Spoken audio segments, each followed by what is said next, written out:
You guys, yun na lang ba yung role ko sa inyo? Yung magbigay ng payo? At ang sabi rito ng isa din nating kaibigan, kung ano daw ba ang masusundin niya, yung sinasabi ng puso't isipan niya o yung mga naririnig niya sa mga kaibigan niya. Kasi meron daw nanliligaw tapos ayaw yata ng kanyang mga kaibigan. Okay, well, syempre, depende sa'yo yan. Kung papakinggan mo yung mga kaibigan mo, well and good, kung ayaw mo silang mawala sa'yo.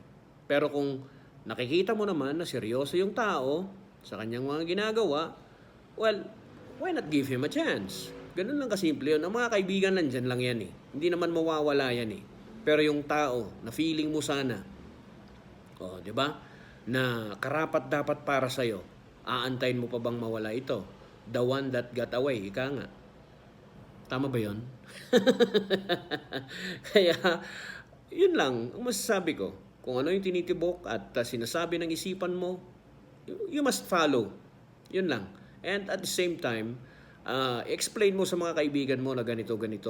Okay? Huwag yung tipong aawayin mo sila. Total, ikaw din lang naman yung mismong nakakaalam sa pagkatao ng taong ito. Pero siguraduhin mo na bago mo ilatag sa kanila or maybe ipakilala, nakilala mo na rin ang lubusan ng taong ito.